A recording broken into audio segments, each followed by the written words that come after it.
Assalamualaikum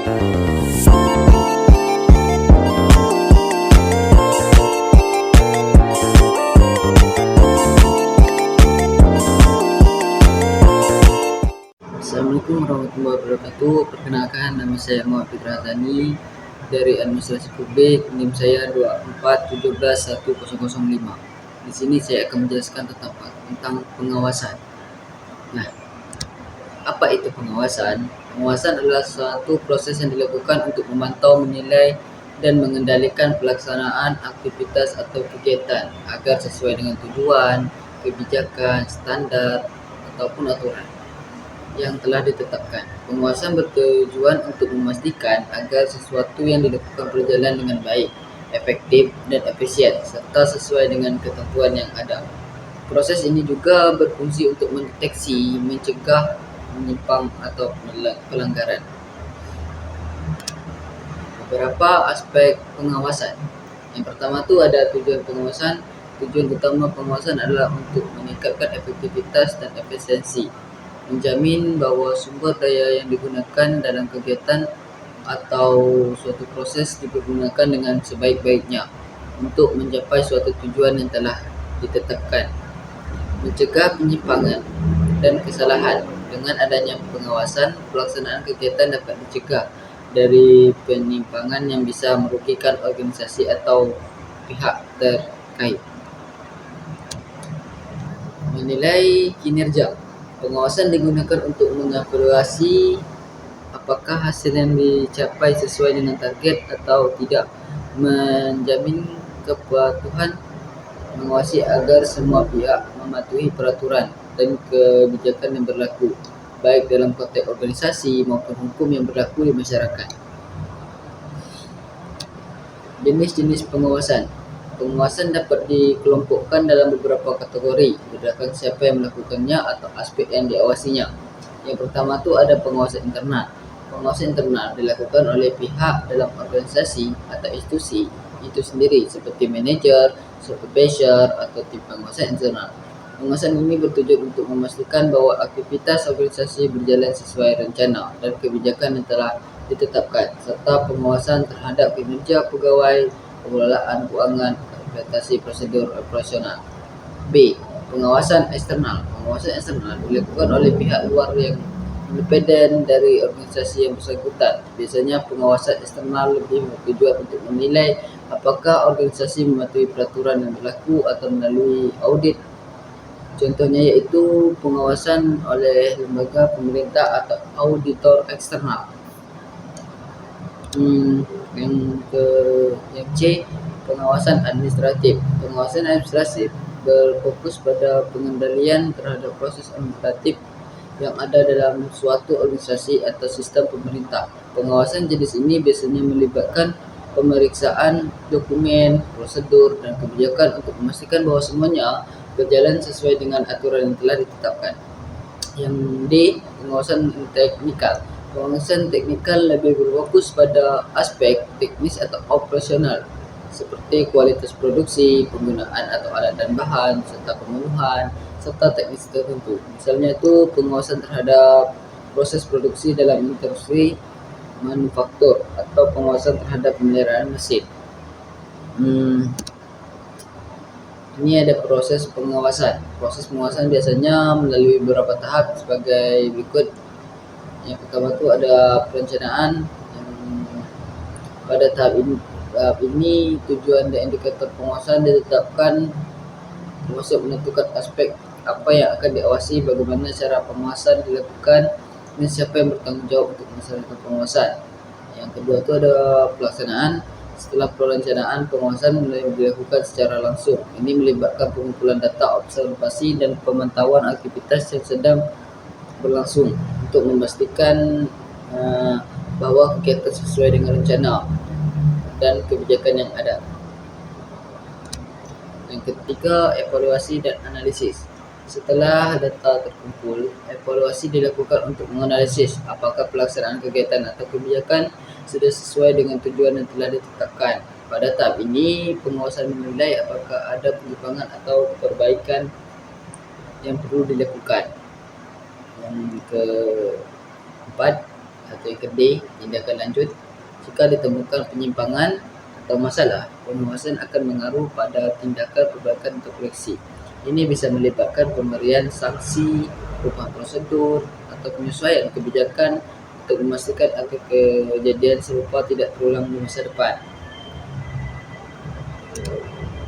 Ini ada prinsip-prinsip pengawasan. Pengawasan yang efektif biasanya didasarkan pada beberapa prinsip dasar seperti keterbukaan atau transparansi. Pengawasan harus dilakukan secara terbuka dengan menyediakan informasi yang jelas dan dapat diakses oleh pihak yang berkepentingan.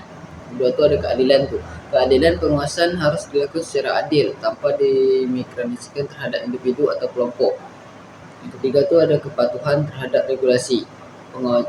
Pengawasan harus mengikuti peraturan dan prosedur yang berlaku baik secara internal maupun eksternal. Yang keempat ada independensi. Pengawasan harus dilakukan secara objektif tanpa ada pengaruh dari pihak lain yang biasa menurunkan evaluasi proses pengawasan.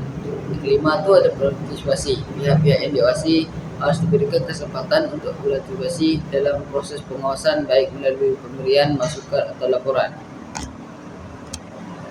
Metode pengawasan.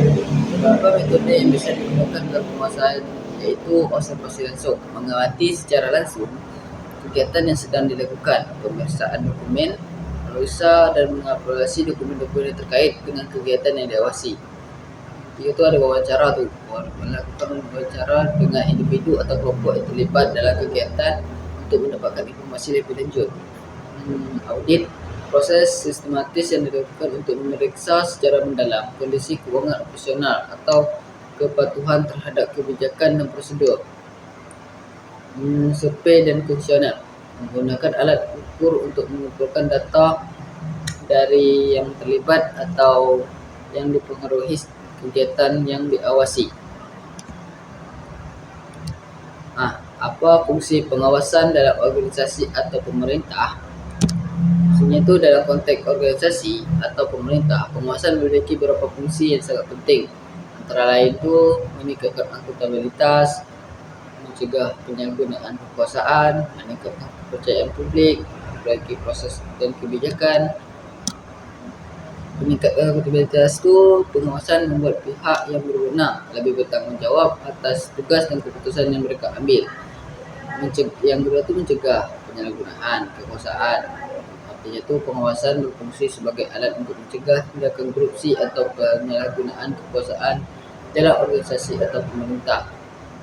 Maksud peningkatan kepercayaan publik itu iaitu dengan adanya pengawasan yang transparan dan efektif, masyarakat atau pihak-pihak yang terlibat dapat lebih percaya terhadap institusi atau organisasi bersangkutan. Memperbaiki proses dan kebijakan. Maksudnya itu melalui pengawasan kesalahan dan penyimpangan dapat ditemukan dan diperbaiki untuk meningkatkan kualitas dan efektivitas kebijakan atau proses yang ada. Apakah ada tantangan dalam pengawasan? Pasti ada. Mungkin tidak ada, kan? Pengawasan dapat menghadapi berbagai tantangan seperti kurangnya sumber daya, ketidakpatuhan, proses. Kurangnya sumber daya itu pengawasan yang efektif membutuhkan sumber daya baik dari segi waktu, tenaga maupun biaya. Ketidakpatuhan itu beberapa pihak mungkin tidak kompetitif atau enggan untuk diawasi. Kompleksiti proses maksudnya tu beberapa kegiatan atau sistem yang diawasi mungkin kompleks membuat pengawasan menjadi lebih sulit dan melakukan teknisi yang lebih canggih. Kesimpulannya ni, sampai yang terakhir, pengawasan adalah elemen yang penting dalam manajemen dan pemerintahan yang bertujuan untuk memastikan bahawa segala kegiatan berjalan sesuai dengan tujuan kebijakan dan peraturan yang berlaku. Pengawasan yang efektif tidak hanya membantu meningkatkan efisiensi dan kepatuhan, tetapi juga mencegah penyimpangan dan kesalahan yang bisa merugikan organisasi atau masyarakat. Baik, kita lanjut ke tema kedua iaitu perorganisasian. Perorganisasian adalah suatu proses atau sistem yang berkaitan dengan pembentukan, pengelolaan atau pembangunan suatu organisasi. Organisasi itu sendiri menunjuk pada struktur yang dibentuk pencapaian tujuan tertentu, di mana individu bekerjasama dalam kelompok untuk mencapai tujuan yang sama.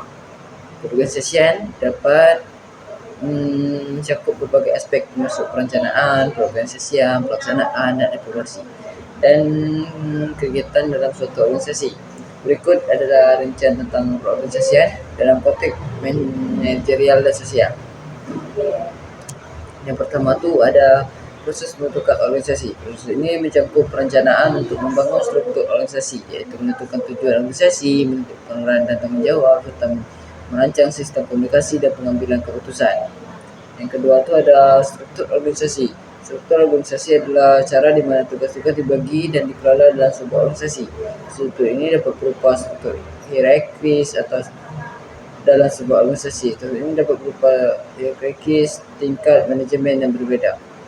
Fungsional dibagi menurut fungsi kerja seperti pemasaran, kewangan atau beberapa sistem dengan fokus pada kolaborasi lintas fungsi.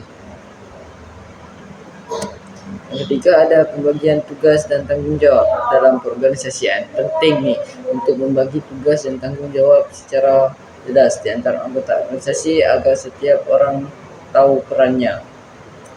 Yang keempat ada sistem pengendalian dan evaluasi. Perorganisasian juga mencakup menetapkan sistem pengendalian untuk memastikan bahawa semua kegiatan organisasi berjalan sesuai dengan tujuan yang telah ditetapkan.